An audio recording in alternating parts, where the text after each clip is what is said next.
Thanks, George. And I think he's going to become my best friend, too, because we're one of the largest treatment plants that have to meet the phosphorus removal limits that we have. Our next presenters are from, it's titled IRS Opens the Door for Long-Term Management Contracts, and a firm from Robinson and Cole. We have three presenters, attorney Keisha Palmer, attorney Christy Jean, and Glenn Santoro. Glenn Santoro is a partner and a certified accountant, focuses his practices in the areas of public finance and mergers and acquisitions. Mr. Santoro has worked on a wide variety of financing and acquisitions for private as well as governmental clients. Mr. Santoro has represented various municipalities in the drafting negotiations of documents for the privatization of municipal waste treatment systems and the formation of regional authorities, and ultimately assets acquisitions of assets by the regional authority financed by the issuance of tax-exempt revenue bonds. Mr. Santoro also represents municipalities in connections with the issuance of tax-exempt obligations and is responsible for the firm's representation of all municipal borrowers in the state of Connecticut water, Clean Water Fund and Drinking Waste Water State Revolving Funds. Prior to joining the firm, Mr. Santoro worked in an audit department, Price Waterhouse Corporation, LLP, Coopers, and Lindbrand. We also have attorney Christy Jean. Christy Jean is a member of Public Finance Practice Group. Ms. Jeans represents the state, municipal, and quasi-governmental entities in connections with the issuance of tax-exempt and taxable bonds and other debt obligations. And we also have Keisha Palmer. Keisha is a member of the firm's Public Finance Practice Group, focusing her practice largely on tax aspects of public finance. Mrs. Palmer represents state, municipal, and tribal governments in the issuance of tax-exempt and taxable bonds and other debt obligations. In addition, she serves as a bond counsel for issuers of 501(c)(3) bonds, qualified private active bonds, revenue bonds, tax credit bonds, lease financing, and conduit borrowings. Ms. Palmer's work as a bond counsel encompasses, among other things, drafting bond authorization, negotiating indentures, advising clients on refunding transactions, arbitrate rebate liabilities, changes in use of bond finance facilities, restructuring tax-exempt obligations due to finance distresses, and guiding clients through internal revenue examinations of bond issues. There's a lot in there, and we hope to learn a lot from them. Thank you, Dennis. Okay, so we are here to talk about management contracts and what standards apply to those management contracts. The IRS released a few revenue rulings in the past, namely 9713 and most recently 2007-13, and those revenue procedures provide safe harbor provisions that if you include those provisions in your management contract, it will not be treated as private use by the IRS. So we're going to talk about a few things: qualified users, management contracts, and what we're really trying to avoid here. Next one. Qualified users is pretty easy. That's all you folks sitting here, towns, cities, regional authorities, WPCAs. So when you issue tax-exempt bonds or when you use Clean Water Fund proceeds to finance your facility, your wastewater system, you're a qualified user, and now all the stuff we're going to talk about right now applies to you because of those tax-exempt bonds. A qualified management contract is just a fancy way of saying it's the long-term agreement that you folks enter into with private operators to manage and possibly maintain your plant. And 9713, again, started back in 1997 and said these are the safe harbor provisions. If you include these provisions, you guys are okay. And back in 1997, the IRS was concerned because they didn't want a town or city to issue tax-exempt bonds. The holder is receiving tax-exempt interest, which is not taxable to the IRS. So the IRS wanted to make sure that the towns and cities didn't circumvent the entire system, and they didn't want towns and cities to pass benefits on to private users, and therefore that would be private use and prohibited. So, management contracts, again, it's a contract for operation and maintenance of your system. These have been around for a long time. A number of folks here have entered into those contracts: Bridgeport, New Haven Solid Waste, Norwalk, Danbury, Greater New Haven. There's a lot of contracts out there, some of which have expired, some of which are about to expire. For people who were around in 1997, that's when the influx of these contracts happened. The IRS released Rev Proc 9713. It allowed for 20-year agreements. A lot of the private operators jumped into the business and said, well, if we can do a 20-year deal now, we can get economies of scale and pass those benefits on to the towns and cities, and everybody would be happy. Things have changed since 1997. As I said, some contracts have expired. Some operators have gotten out of the business. There's not as many now as there were back in 97, so the contracts have changed. Back then, these management contracts were for a fee to maintain and operate, and the operators did pretty much everything: repairs, maintenance, capital repairs. And that has changed recently. Recent contracts, for example, with the Greater New Haven, we have what we call project expense limits, where contractors don't pay for those parts and that maintenance, but rather the Greater New Haven does. So it lends to lesser costs, less markup, if you will, for the operator. Okay, non-qualified management contracts would be those that don't meet the requirements of 9713. For example, if someone here has a contract for long-term operation or maintenance and you're sharing somehow, we'll call it profits, with the operator, that's bad. That just won't work. Or if you're conveying ownership or some type of leasehold right to the operator, that also will not work because it won't meet the provisions of 9713 or 17-13. So we're all thinking, right, so what? Why do we really care about this? Well, if you have a management contract that doesn't meet these requirements, then the IRS could say your tax-exempt bonds that you issue to finance this facility that are still outstanding are now taxable. Your finance director will not like that conclusion. I think more importantly, based on what George was saying earlier, if you have this kind of contract, DEEP will not be lending you proceeds for your Clean Water Fund project. You've all probably seen the tax information questionnaires that you get from DEEP. DEEP will ask you the question: have you transferred ownership to a private entity? Have you transferred leasehold rights to a private entity? Do you have a long-term management contract? If you do, have you given a copy to DEEP? Because DEEP will send it to their bond counsel to make sure it complies with all these various provisions. So you really want to have a contract that complies. I haven't seen yet where the IRS comes down in Connecticut and says your bonds are taxable. What it really comes down to is you have to go back to your operator and say, we have a problem here. We signed an agreement. It violates 9713. We need to rectify it, and it becomes a money issue. So we're going to start off with 9713. Christy will discuss the parameters of that Rev Proc. It has been replaced, but it's still in effect. There's a more recent one, 2017-13, and Keisha will discuss that one. What I should have said in the beginning is if there's any questions along the way, just jump in and ask any questions. We'll have a Q&A at the end in case there are questions, but we just want to go through these various parameters. Christy.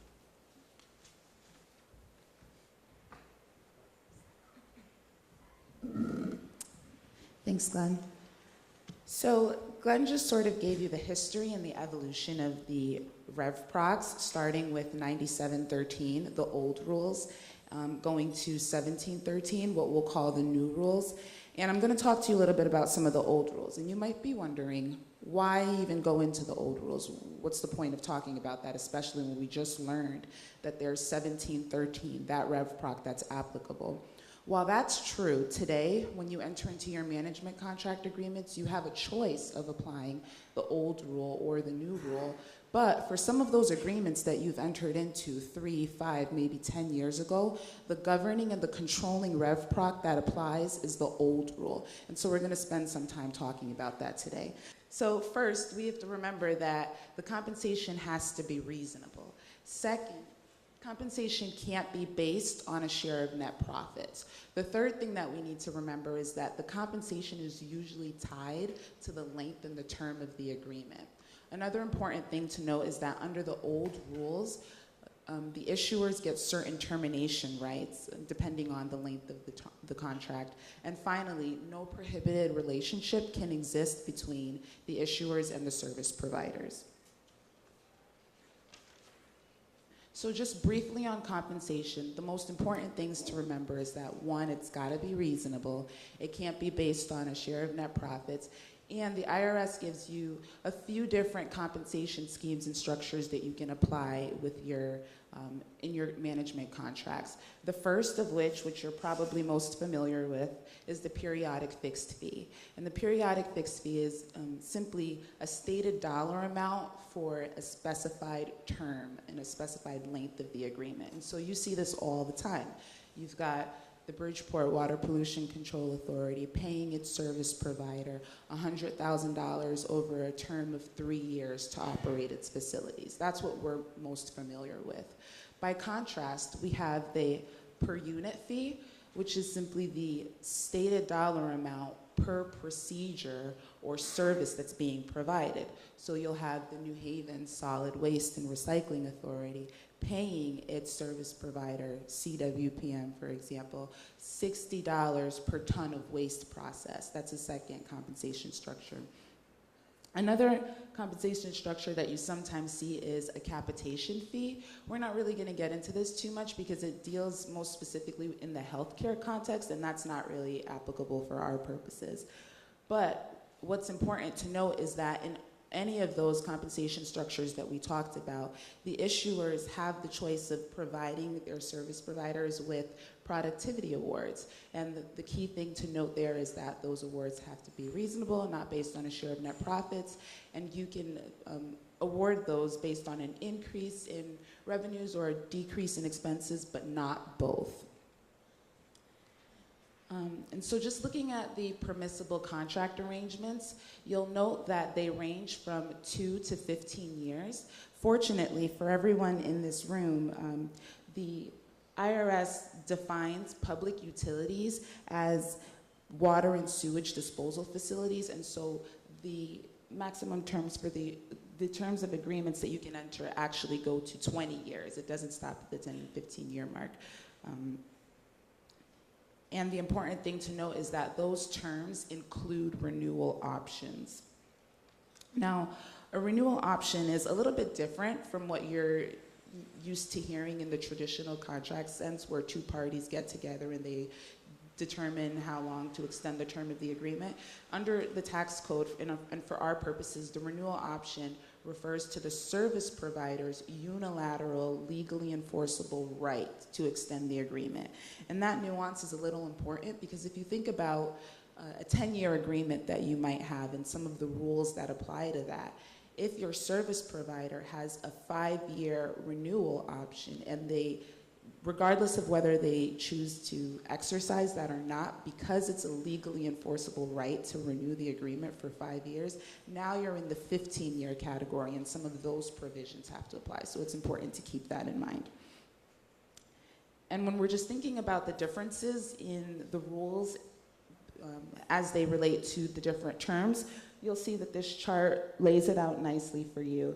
And for the 15 and 10-year agreements, it's important to note, and in our case, it's 20-year agreements because we constitute public utilities under the tax code, which we talked about a few slides back.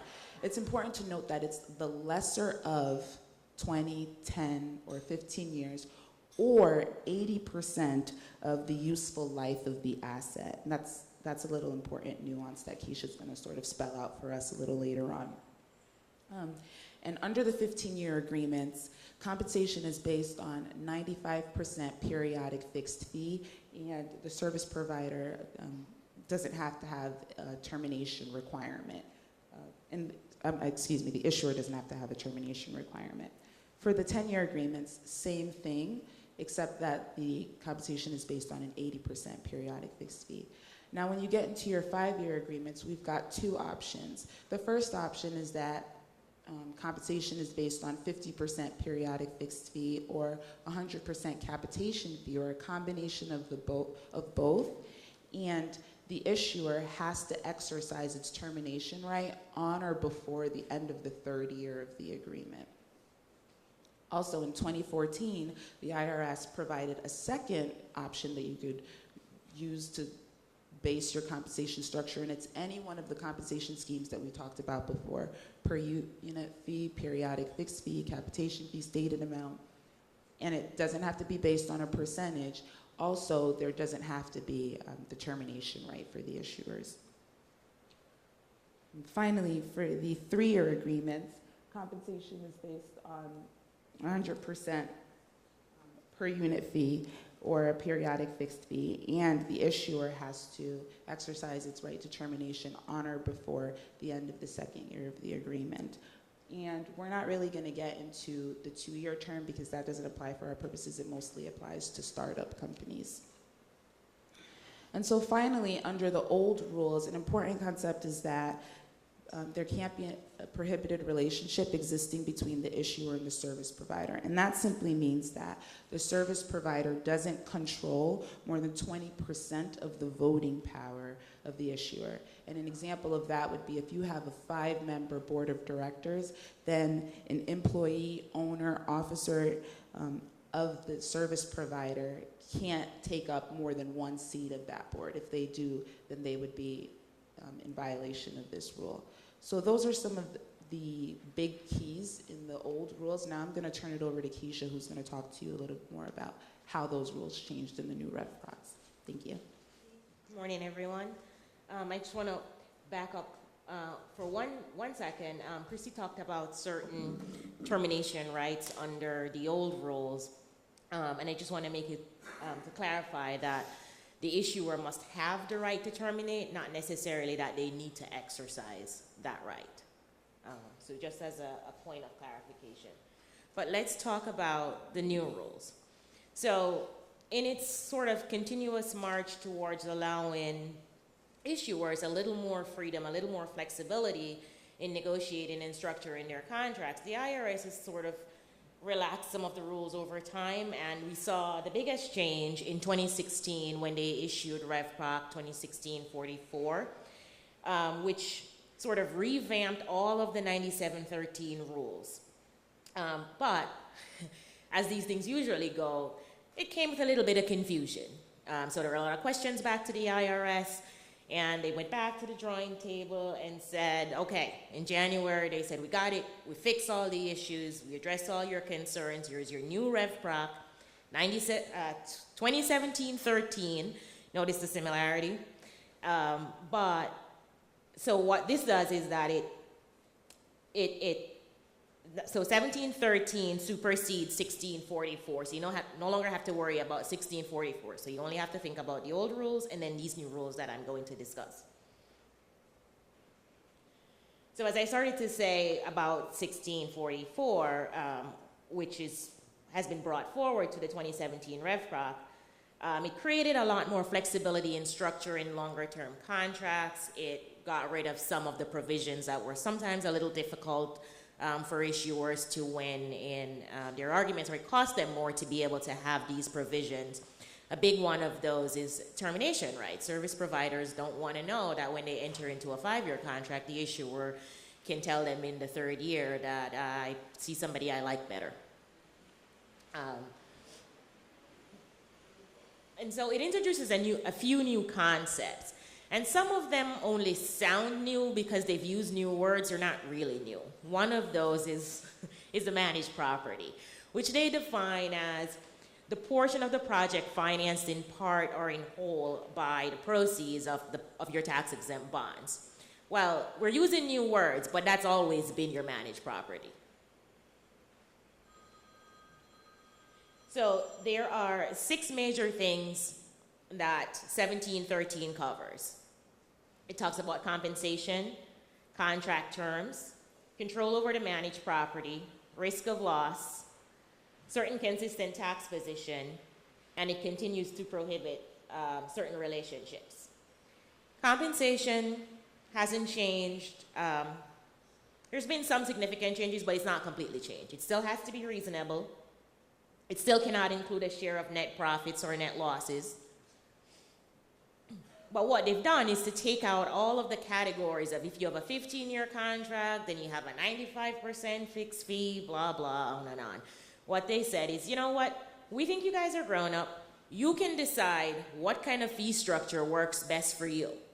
So you are able to use any of the fee structures out there that works for you and your service provider.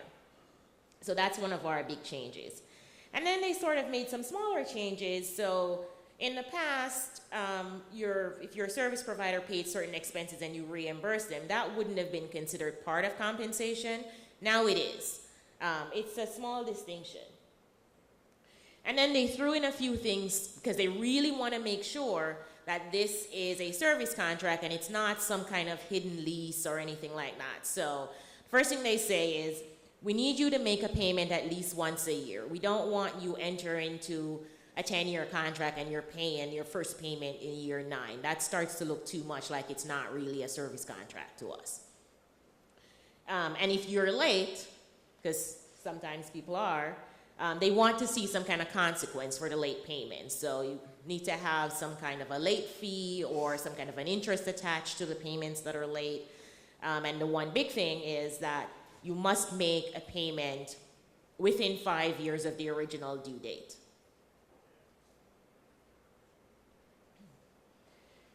The big change that they made is towards contract terms. Initially, we had to fit ourselves into certain tranches and then divide our compensation out to suit the previous rules. In the new rules going forward, the contract term, which includes all your renewal options, and we just talked about that, renewal options is the service provider's enforceable legal right to renew the contract. So it has to be the lesser of 30 years or 80% of the useful life of the property. And for most of you, that 80% of the useful life of the property will never be an issue because you're managing your whole facility, which is probably all financed either through tax-exempt bonds issued by the town or through your various loans that you've gotten from DEEP over the years. But in the sort of one-off case where you have, say, only a 15-year asset that is bond financed, then the 80% becomes important because your maximum contract contract term becomes 12 years, which is 80% of the life of your 15-year asset.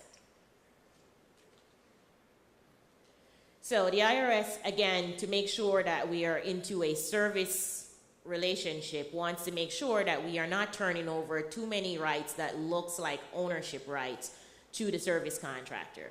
So they want the issuer to have and exercise certain control over the managed property. And they give you a few ways where they say, if you put these terms into the contract, then we're going to start to believe that this is a management contract. So a few of those include setting the annual budget, approving your capital expenditures, having approval rights over any disposition of any property, and setting things like your user rates.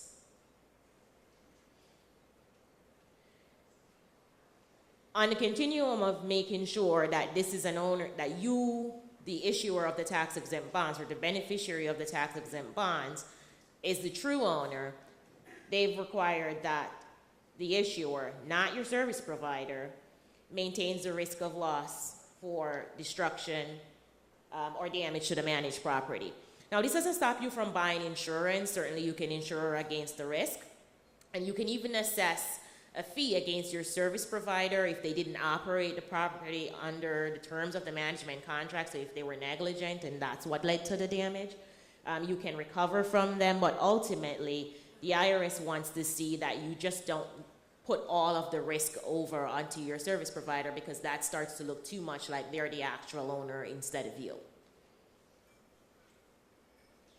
And then they also require that there are certain consistent tax positions be taken. So for example, they don't want your service provider claiming things like depreciation or amortizing investments or claiming that payments that they have made, they were taking a deduction for the payment as rent.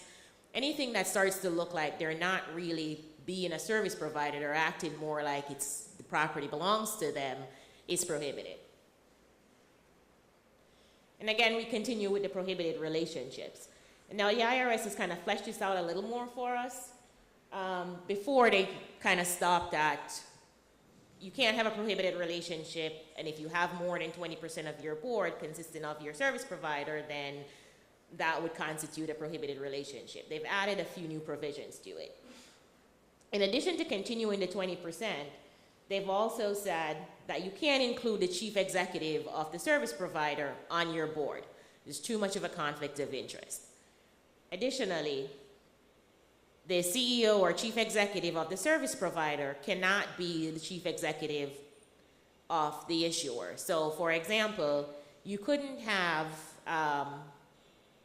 the mayor of, you couldn't have the chairman of the board of the town, the chairman of the board of the WPCA also be the owner of the service provider that has a contract with that WPCA and anything else that the WPCA owns. And so we've talked a lot about the old rules, the new rules. We said IRS a lot. We said a lot of numbers. Why does it matter? Well, we've talked about that earlier, and Deep did a good job of setting it up for us when they came up. It matters because your contract could limit your access to cheap capital, because your cheapest source of capital is going to be tax-exempt financing. So whether it's the bonds that are issued by your town, or it is the loans that you're eligible to take from Deep, or the grants that you're eligible to receive from Deep, that's going to be your cheapest source of capital. If you have a management contract that is not in compliance with the rules, that is going to serve, that's going to cost you, it's going to end up costing you more money.